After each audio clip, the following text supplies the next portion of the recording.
दोस्तों, स्वागत है आपका हमारे YouTube चैनल टेक युवराज सैनी पर। आज की क्लास में दोस्तों हम स्टार्ट कर रहे हैं कुछ MCQs, कंप्यूटर फंडामेंटल के कुछ MCQs मैंने तैयार किए हैं जिनके बारे में हम बातें करेंगे और उनको समझेंगे। तो आइए स्टार्ट करते हैं। सबसे पहला क्वेश्चन आपके सामने है, निम्न में से कौन एप्लीकेशन सॉफ्टवेयर नहीं है। दोस्तों, आपसे एप्लीकेशन सॉफ्टवेयर के बारे में पूछा जा रहा है यहाँ पे, तो एप्लीकेशन सॉफ्टवेयर नहीं है। देखिए दोस्तों, सॉफ्टवेयर जो है, सॉफ्टवेयर मुख्यतः दो प्रकार के होते हैं।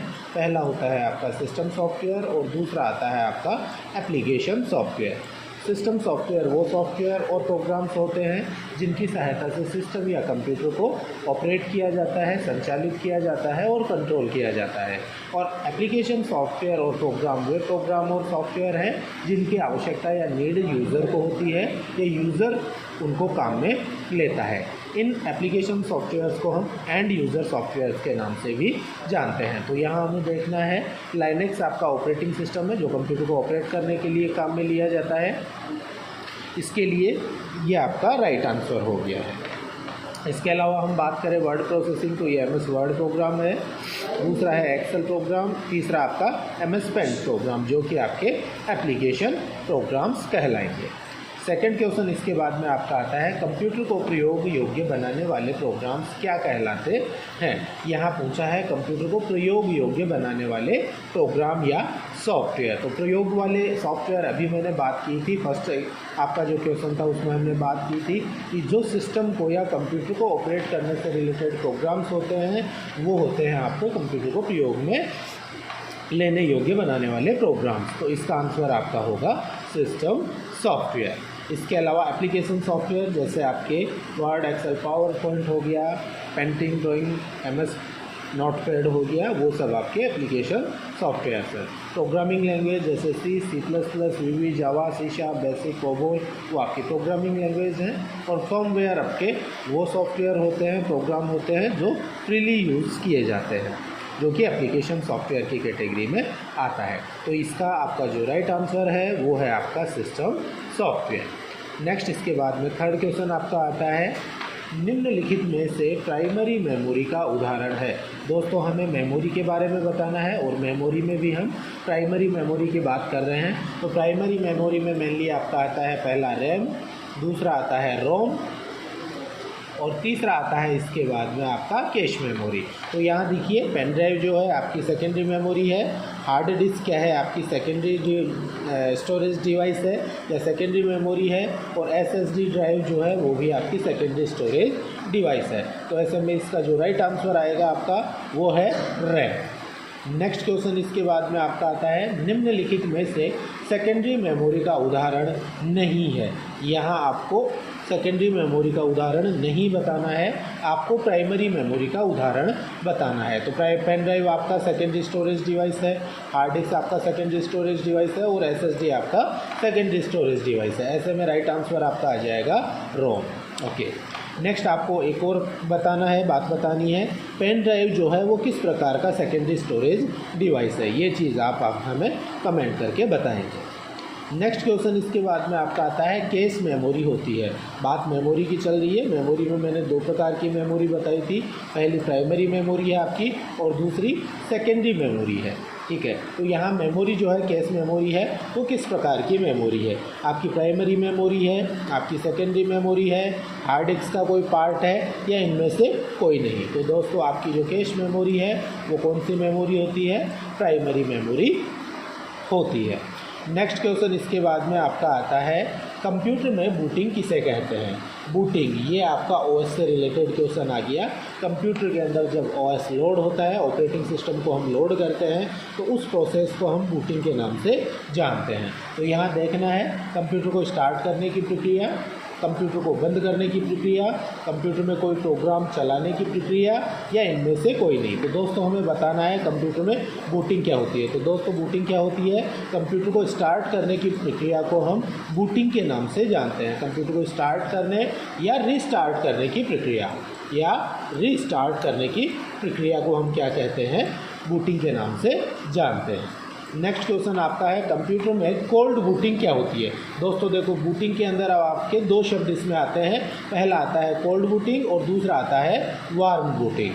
पहला आता है कोल्ड बूटिंग और दूसरा आता है वार्म बूटिंग। तो यहाँ आपको कोल्ड बूटिंग के बारे में बताना है कि कोल्ड बूटिंग क्या होती है।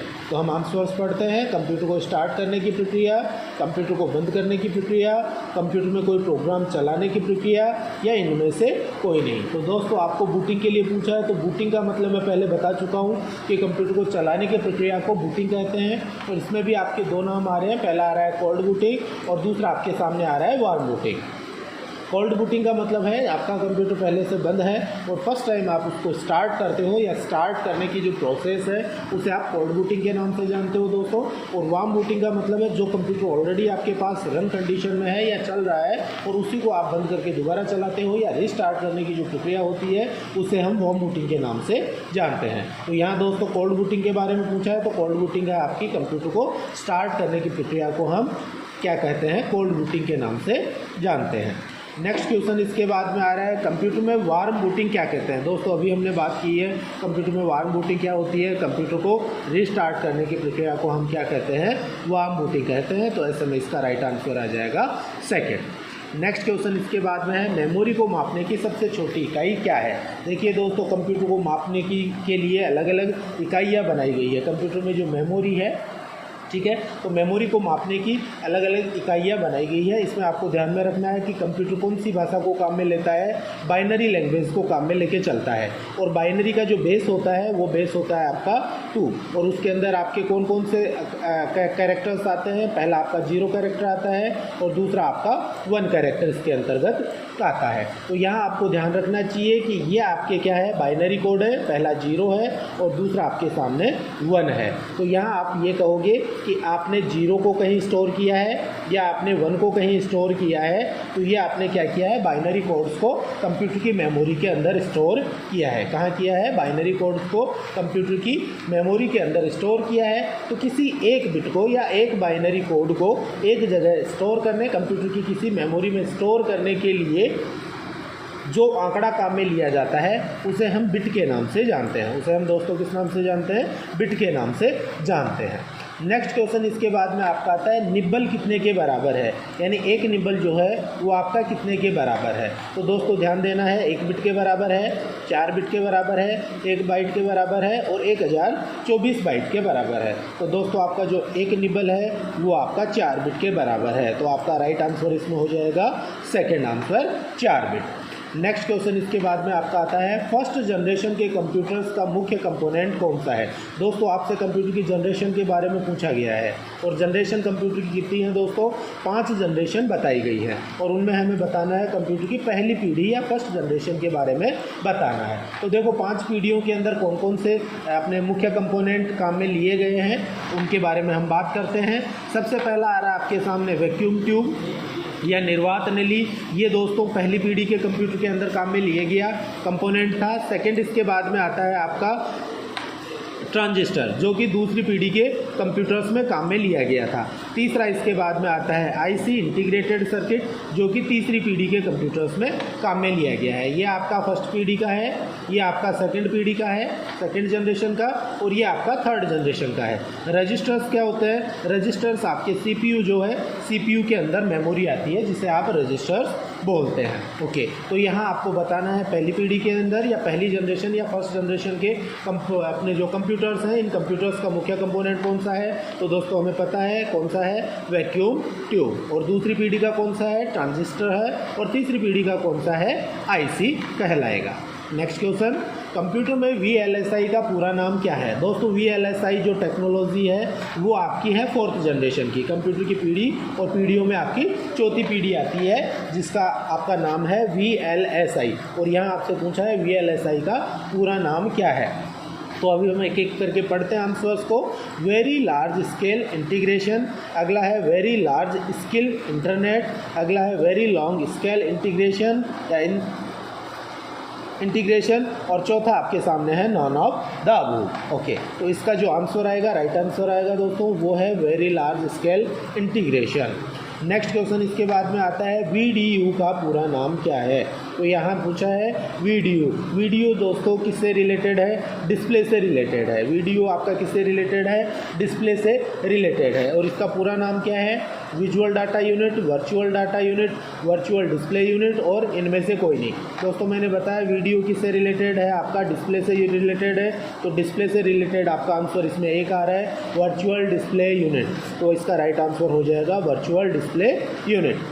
नेक्स्ट क्वेश्चन इसके बाद में आपका है, भारत में सुपर कंप्यूटर का जनक किसे कहा गया है? दोस्तों आपको बताना है भारत में सुपर कंप्यूटर का जनक किसे कहा गया है। तो दोस्तों नाम पढ़ते हैं हम, चार्ल्स डार्विन को, विजय पांडुरंग भाटकर को, चार्ल्स बेबेज को या डॉक्टर APJ अब्दुल कलाम को। तो इसका राइट आंसर है दोस्तों विजय पांडुरंग भाटकर जो है वो आपके कंप्यूटर का जो सुपर कंप्यूटर है, भारत में सुपर कंप्यूटर है, उनका जनक माना गया है विजय पांडुरंग भाटकर को। नेक्स्ट क्वेश्चन इसके बाद में आ जाता है आपका, SMPS का पूरा नाम क्या है?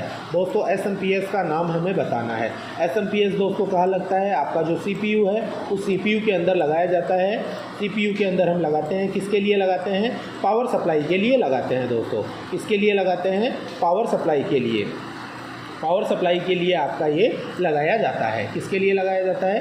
पावर सप्लाई के लिए लगाया जाता है। और इसका पूरा नाम पूछा है दोस्तों, तो पूरा नाम आपका क्या है? Swift mode program supply, switch mode power supply, sitting mode power supply और सेंडिंग मोड प्रोग्राम। तो इसका जो राइट आंसर है दोस्तों वो है switch mode power supply. Switch mode हम क्यों कहते हैं? क्योंकि SMPS के अंदर आपका AC करंट आता है, जो आप प्लग इन करते हो वो आपका AC करंट होता है, और जो प्लग आउट आप करते हो वो DC करंट होता है। और DC में भी कोई सिंगल करंट नहीं होता है, 1 वोल्ट अलग आता है, 5 वोल्ट अलग आता है, और उसके अलावा 12 वोल्ट आपका अलग आता है। तो SMI से हम कहते हैं स्विच मोड पावर सप्लाई।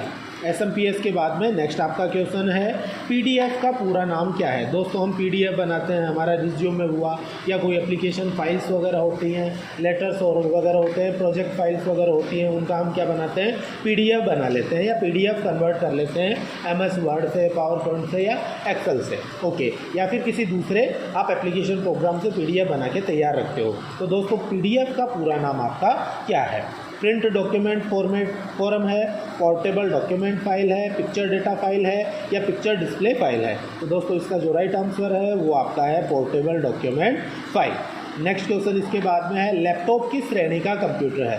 दोस्तों यहाँ कंप्यूटर की श्रेणियों के बारे में बात कर रहे हैं। तो कंप्यूटर की श्रेणियाँ मेनली कितनी होती हैं? 4 श्रेणियों के अंदर बांटा गया है। सबसे पहला आता है आपका माइक्रो कंप्यूटर, दूसरा आता है आपका मिनी कंप्यूटर, तीसरा आता है मेन फ्रेम कंप्यूटर, तीसरा आपका मेन फ्रेम कंप्यूटर आता है, और चौथा आपका सुपर कंप्यूटर आता है। और इन चारों में से आपको लैपटॉप के बारे में बताना है कि लैपटॉप आपका किस श्रेणी का कंप्यूटर है। तो दोस्तों आपका जो लैपटॉप हुआ या पर्सनल कंप्यूटर अपन कहते हैं, या PC हम जिसे कहते हैं, PC, laptop, PDA, personal data assistant हुआ, ठीक है, इसके अलावा नोटबुक हुई, ठीक है, या आप कह सकते हो लैपटॉप हुआ। तो ये सब आपके माइक्रो कंप्यूटर की श्रेणी के अंतर्गत आते हैं। नेक्स्ट क्वेश्चन इसके बाद में है, PDA का पूरा नाम क्या है? अभी मैंने बताया माइक्रो कंप्यूटर की श्रेणी में PDA आता है, और PDA का पूरा नाम है पर्सनल डेटा असिस्टेंट या पर्सनल डिजिटल असिस्टेंट के नाम से जाना जाएगा। तो ये आपके सामने आ रहा है पर्सनल डिजिटल असिस्टेंट, ये इसका राइट आंसर होगा। नेक्स्ट क्वेश्चन है, भारत का प्रथम सुपर कंप्यूटर।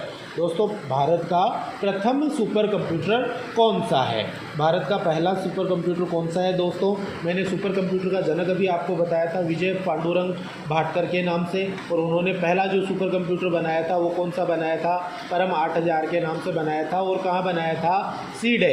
CDEC पुणे के अंदर ये बनाया गया था। ये CDEC लेबोरेटरी है अपनी, जिसके अंदर कौन सा बनाया गया था? परम 8000 जो सुपर कंप्यूटर है, जो भारत का पहला सुपर कंप्यूटर है, ये बनाया गया था।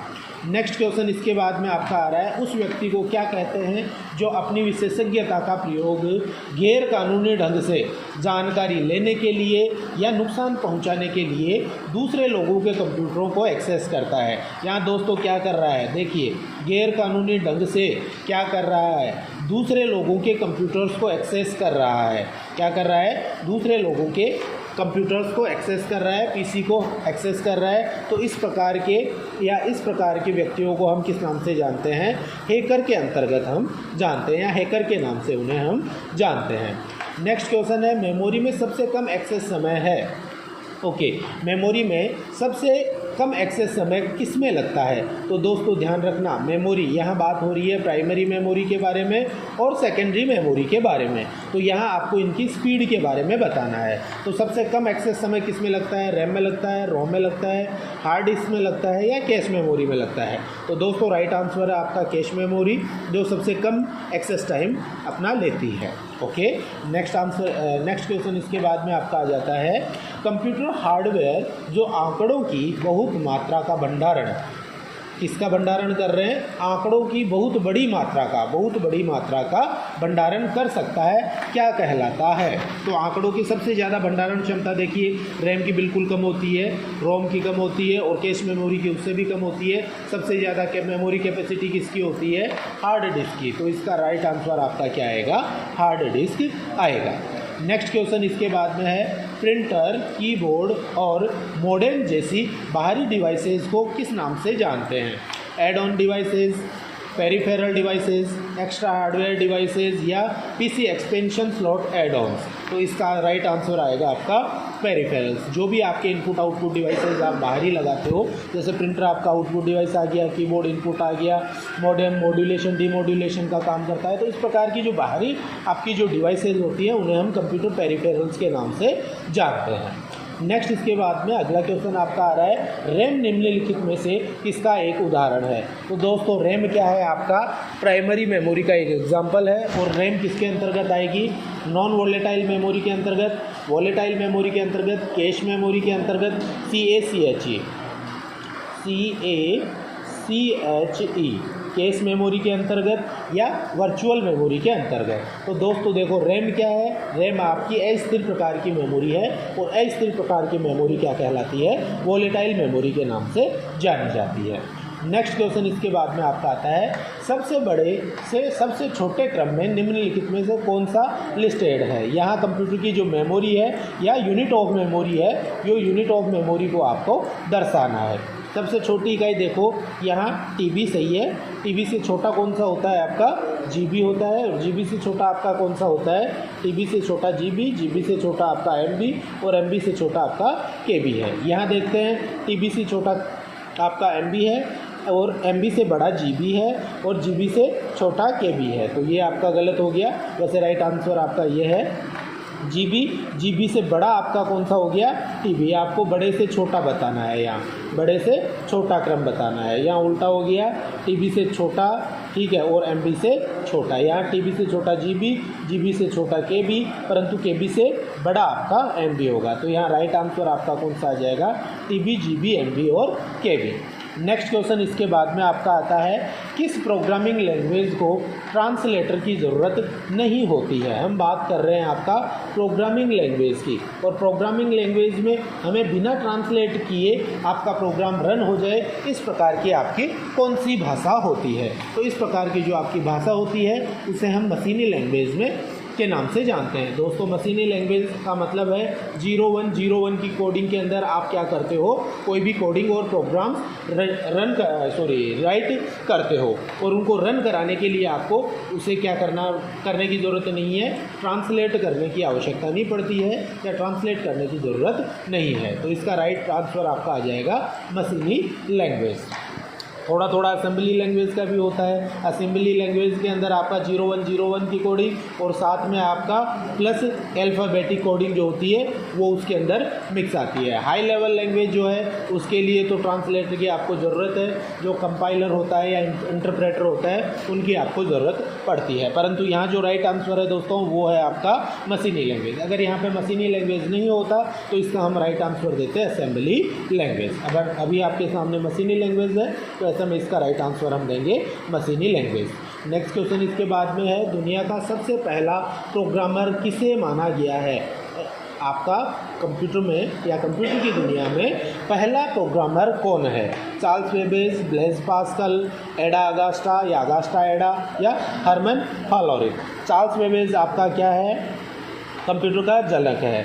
ब्लेज पास्कल ने पास्कलाइन का आविष्कार किया था और हरमन हालोरिथ जो है उसने हेलोरिथ कार्ड या पंच कार्ड का आविष्कार किया था। तो यहाँ आपका जो राइट आंसर आएगा वो आएगा लेडी अगास्टा एडा या एडा अगास्टा। ओके, तो इसका राइट आंसर जो है वो है सी अगास्टा एडा, लेडी एडा अगास्टा। टावी से हम कहते हैं। नेक्स्ट इसके बाद में है कंप्यूटर का आईक्यू होता है, तो कंप्यूटर का आईक्यू दोस्तों 0 होता है, तो राइट आंसर आएगा 0। नेक्स्ट इसके बाद में अगला क्वेश्चन है आपका सीपीयू के मुख्य भाग हैं। दोस्तों सीपीयू जो है कंप्यूटर का ब्लॉक डायग्राम हम बनाते हैं। कंप्यूटर के ब्लॉक डायग्राम में फर्स्ट आता है आपका इनपुट डिवाइसेस, दूसरा आता है आपका आउटपुट डिवाइसेस और बीच में आता है आपका सीपीयू। और सीपीयू को मुख्यतः 3 भागों में बांटा गया है। पहला आता है आपका मेमोरी, दूसरा आता है आपका कंट्रोल यूनिट और तीसरा आता है आपका एएलयू। तो इसका राइट आंसर आपका क्या आएगा, पहले में मेमोरी मिलेगा या प्राइमरी और सेकेंडरी मेमोरी, और दूसरे के अंदर आएगा आपका सीयू और तीसरे में आएगा एएलयू। तो यहाँ देखना है अपने को, मेमोरी राइट आंसर है, कंट्रोल यूनिट एंड एएलयू ये भी राइट आंसर है। तो इसका सही आंसर आ जाएगा दोस्तों बोथ ए एंड बी दोनों। क्यों? क्योंकि मेमोरी, कंट्रोल यूनिट और एएलयू इन तीनों को मिला के आपका सीपीयू बनता है। नेक्स्ट क्वेश्चन इसके बाद में आपका आता है ऑक्टल प्रणाली है। ऑक्टल प्रणाली में क्या आता है दोस्तों, देखो ये है आपका कंप्यूटर में नंबर सिस्टम या मैथमेटिक्स में नंबर सिस्टम। और नंबर सिस्टम मेनली 4 प्रकार के होते हैं। सबसे पहला नंबर सिस्टम आपका आता है बाइनरी नंबर सिस्टम, जिसके अंदर आता है आपका 0 और 1, और इसका बेस जो होता है वो बेस आपका होता है दोस्तों 2, इसका बेस होता है 2। दूसरा इसके बाद में आता है आपका बाइनरी के बाद में ऑक्टल नंबर सिस्टम, और इसमें 0 से लेके 7 तक के नंबर्स आते हैं, और इसका जो बेस होता है वो होता है दोस्तों 8। इसका बेस कितना होता है, 8 होता है। तीसरा इसके बाद में आपका आता है डेसिमल नंबर सिस्टम, और डेसिमल में 0 से लेके और 9 तक के अंक आते हैं, 0 से लेके 9 तक के अंक आएंगे, और इसका टोटल बेस जो होता है वो होता है 10। और चौथा नंबर सिस्टम आपका होता है हेक्साडेसिमल के नाम से, और इसके अंदर अपने आते हैं 0 से लेके 9 तक के अंक आते हैं, प्लस ए से लेके एफ तक के अंक आते हैं, ए से लेके एफ तक के आते हैं। टोटल इसके अंदर जो कैरेक्टर्स आते हैं या इनका जो बेस होता है वो अपना 16 होता है। तो यहाँ ऑक्टल प्रणाली के बारे में पूछा है, तो यहाँ ऑक्टल के लिए हम आंसर देंगे ऑक्टल के अंदर 0 to 7, और बेस इसका जो आता है वो 8 आता है। तो देखो 0 से 7 तक आपका कहाँ आ रहा है, फर्स्ट है ए के अंदर, तो फर्स्ट आंसर इसका हो जाएगा 0 से 7 तक अंक आते हैं।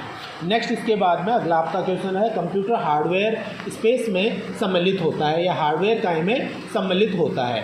यांत्रिक भागों को कंप्यूटर हार्डवेयर कहते हैं, ऑपरेटिंग सिस्टम को कंप्यूटर हार्डवेयर कहते हैं, कंप्यूटर सॉफ्टवेयर को कहते हैं, या इनमें से कोई भी नहीं। तो कंप्यूटर के जो यांत्रिक भाग होते हैं या फिजिकल कंपोनेंट होते हैं, उन फिजिकल कंपोनेंट्स को हम किसकी कैटेगरी में रखते हैं, कंप्यूटर के हार्डवेयर कंपोनेंट की कैटेगरी में रखते हैं। नेक्स्ट क्वेश्चन इसके बाद में है निम्नलिखित में से इनपुट के लिए प्रयुक्त इकाइयां हैं। दोस्तों हम इनपुट के लिए बात कर रहे हैं, तो देखो इनमें इनपुट कौन है, बार कोड रीडर या रिकॉग्निशन, बीसीआर आपका इनपुट डिवाइस है, कीबोर्ड आपका इनपुट डिवाइस है, माउस आपका इनपुट डिवाइस है, ऑप्टिकल कैरेक्टर रिकॉग्नर आपका इनपुट डिवाइस है, MICR मैग्नेटिक इन कैरेक्टर रिकॉग्निशन ये आपका इनपुट डिवाइस है, और OMR आपका इनपुट डिवाइस है। ऐसे में हम यहाँ करेंगे all of the above. Next question इसके बाद में है कंप्यूटर की रीड राइट मेमोरी है जो क्या काम करे, 2 काम करती है, रीड का भी और राइट का भी। क्या काम करती है, बोथ ऑफ 2 कौन से हैं आपके, रीड एंड राइट का। तो रीड और राइट का काम कौन करके चलता है, आपका रैम करके चलती है। तो इसका राइट आंसर आपका आ जाएगा रैम। नेक्स्ट क्वेश्चन इसके बाद में आता है निम्न में से सबसे ज़्यादा प्रयोग में आने वाली पॉइंटिंग इनपुट डिवाइस। बात हो रही है पॉइंटिंग डिवाइस की, और वो भी कौन सी है, इनपुट डिवाइस। तो पॉइंटिंग का मतलब होता है आपका माउस से, तो इसका राइट आंसर आपका आ गया माउस, या ए आपका इसका राइट आंसर आ गया। नेक्स्ट इसके बाद में है आपका टच स्क्रीन डी जो है, ये टच स्क्रीन ये भी आपका पॉइंटिंग डिवाइस कह सकते हैं ये, परंतु इतना काम में नहीं आता है। कंप्यूटर के अंदर आपका माउस जो है, ये माउस आपका सबसे ज़्यादा पॉइंटिंग डिवाइस के रूप में काम में लिया जाता है। नेक्स्ट क्वेश्चन इसके बाद में है निम्न में से एक प्रिंटर की आउटपुट क्वालिटी, हम किसकी सहायता से प्रिंट आउट निकाल रहे हैं, प्रिंटर की सहायता से प्रिंट आउट निकाल रहे हैं। और प्रिंट आउट प्रिंटर की सहायता से निकालते हैं तो उसकी जो क्वालिटी है उस क्वालिटी को हम मापते हैं DPI में। डॉट पर इंच DPI। आपको ध्यान में रखना है, मॉनिटर के अंदर अगर हम क्वालिटी मापते हैं तो वो पिक्सल्स में मापते हैं। किस में मापते हैं? पिक्सल्स के अंदर। पिक्सल्स के अंदर मापा जाता है। किसमें? मॉनिटर के अंदर। मॉनिटर के अंदर हम मापते हैं पिक्सल्स के अंदर। और आपके द्वारा अगर प्रिंटर के अंदर उसकी क्वालिटी मापी जा रही है आउटपुट की, तो ऐसे में आप DPI में या डॉट पर इंच के अंदर मापते हैं। तो इसका जो राइट आंसर होगा वो है आपका B डॉट पर इंच। नेक्स्ट क्वेश्चन इसके बाद में आपका आता है, निम्नलिखित में से किस रूप में कंप्यूटर में डेटा स्टोर किया जाता है? तो दोस्तों अभी बात कर चुके हैं, कंप्यूटर जो है वो किसको समझता है? ओनली बाइनरी लैंग्वेज को समझता है। तो ऐसे में हमारा जो राइट आंसर होगा वो आपका आएगा बाइनरी। नेक्स्ट इसके बाद में अगला आपका क्वेश्चन है, निम्न में से रैम कहाँ स्थित होती है? दोस्तों आपका रैम क्या है? प्राइमरी मेमोरी है। और प्राइमरी मेमोरी कंप्यूटर में कहाँ स्थित होती है या सेट रहती है? मदरबोर्ड के अंदर सेट रहती है। तो इसका राइट आंसर आ जाएगा आपका B। नेक्स्ट क्वेश्चन इसके बाद में है, निम्न में से कौन चुंबकीय उपकरण है? चुंबकीय उपकरण आपका आता है हार्ड डिस्क, मैग्नेटिक डिस्क या हार्ड डिस्क। तो इसका राइट आंसर आ जाएगा आपका हार्ड डिस्क। ठीक है। नेक्स्ट इसके बाद में आ गया एक और, देखो यहाँ टैप से, ये भी मैग्नेट की ही बनी होती है। मैग्नेटिक डिस्क, हार्ड डिस्क और मैग्नेटिक टैप, ये भी आपका क्या है? मैग्नेट या चुंबक से बनी हुई या चुंबकत्व जो शक्ति है वो रखती है। कौन? टैप रखती है। तो यहाँ जो राइट आंसर आएगा आपका वो आएगा बोथ A एंड B। आपका जो राइट आंसर है वो है बोथ A एंड B, आपका राइट आंसर हो जाएगा। नेक्स्ट इसके बाद में है, CPU की गति को मापा जाता है। दोस्तों बाइट के अंदर, बिट के अंदर, हर्ट्ज के अंदर और गीगाबाइट के अंदर। दोस्तों बाइट में, बिट में और गीगाबाइट में हम मेमोरी को मापते हैं। तो ऐसे में यहाँ जो CPU है, CPU को हम किस में मापते हैं? हर्ट्ज के अंदर मापते हैं। किस में मापते हैं? हर्ट्ज के अंदर मापते हैं। नेक्स्ट है इसके बाद में, एक छपी हुई फ़ोटो, आपके पास कोई प्रिंटेड फ़ोटो पड़ी है, उसे आपको कंप्यूटर में भेजना है या कंप्यूटर के अंदर उसे डिजिटल फॉर्म में आप क्या करना चाह रहे हो? लेना चाहते हो। तो उसके लिए आपको दोस्तों स्कैनर डिवाइस की आवश्यकता पड़ेगी। किसकी आवश्यकता पड़ेगी? स्कैनर डिवाइस की आवश्यकता पड़ेगी। नेक्स्ट इसके बाद में है, मॉनिटर में LCD का पूरा नाम है। मॉनिटर जो है दोस्तों वो 3 प्रकार के होते हैं मुख्यतः। पहला जो आता है आपका CRT मॉनिटर आता है। CRT का पूरा नाम है कैथोड रे ट्यूब। दूसरा आता है आपका LCD और तीसरा आता है LED के नाम से। CRT cathode ray tube, LCD liquid crystal display और LED का मतलब है लाइट एमिटिंग डायोड के नाम से जाना जाता है। तो दोस्तों LCD का पूरा नाम मैंने अभी बताया है, लिक्विड क्रिस्टल डिस्प्ले। ये आपका राइट आंसर है second, liquid crystal display. Next question इसके बाद में है, डिफरेंस इंजन का आविष्कार किसने किया था? दोस्तों चार्ल्स बेबेज ने 2 इंजन का आविष्कार या 2 कंप्यूटर बनाए थे। 19 आपका था 22 के अंदर जो मशीन बनाई थी उसे आप एनालिटिकल इंजन के नाम से जानते हो, और 1933 के अंदर जो बनाई थी उसे आप किस नाम से जानते हो? डिफरेंस इंजन के नाम से जानते हो। जो किसने बनाई थी? चार्ल्स बेबेज ने बनाई थी। नेक्स्ट जॉन नेपियर ने नेपियर बोन्स बनाया था। ब्लेज का पास्कल ने पास्कलाइन का आविष्कार किया था। हरमन हेलोरिच जो है जिसने पंच कार्ड का आविष्कार किया था। राइट आंसर आपका आएगा चार्ल्स बेबेज। नेक्स्ट इसके बाद में आता है, लाइन प्रिंटर का उदाहरण है। प्रिंटर दोस्तों 3 प्रकार के होते हैं। सबसे पहला आता है आपका करेक्टर प्रिंटर, दूसरा आता है आपका लाइन प्रिंटर और तीसरा आता है पेज प्रिंटर। तो इंकजेट प्रिंटर जो होते हैं वो आपके लाइन प्रिंटर होते हैं। डॉट मैट्रिक्स प्रिंटर आपके करेक्टर प्रिंटर, ये आपका करेक्टर प्रिंटर है, ये आपका लाइन प्रिंटर है। और लेज़र प्रिंटर जो है ये आपका पेज प्रिंटर, जो एक बार में कंप्लीट पेज को प्रिंट करता है, जो एक बार में एक लाइन प्रिंट करता है और जो एक बार में एक अक्षर को प्रिंट करता है। तो यहाँ आपको लाइन प्रिंटर के बारे में पूछा है, तो इंकजेट प्रकार के जो प्रिंटर होते हैं वो आपके कौन से होते हैं? लाइन प्रिंटर की कैटेगरी या श्रेणी में आते हैं। नेक्स्ट क्वेश्चन इसके बाद में आपका है, लेज़र प्रिंटर में डाली जाती है। लेज़र प्रिंटर में हम किस प्रकार की स्याही डालते हैं या इंक डालते हैं? तो दोस्तों स्याही जो होती है, स्याही या इंक हम डालते हैं तो वो स्याही आपकी होती है, स्याही जो आपकी होती है वो होती है सूखी स्याही या ड्राई इंक पाउडर को हम क्या करते हैं? लेज़र प्रिंटर में डालते हैं। या दूसरा क्या आ रहा है? गीली स्याही।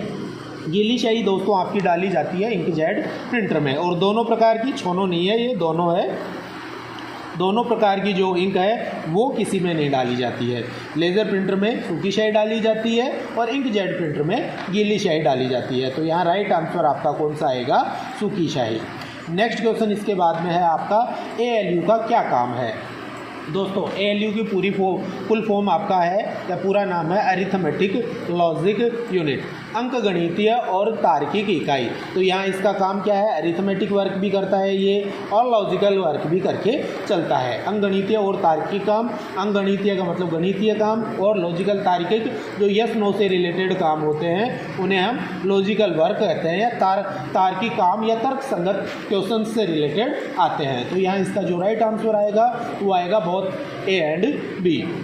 नेक्स्ट क्वेश्चन इसके बाद में आपका आता है DVD का पूरा नाम क्या है। दोस्तों DVD आपका क्या है? DVD आपका सेकेंडरी स्टोरेज डिवाइस है।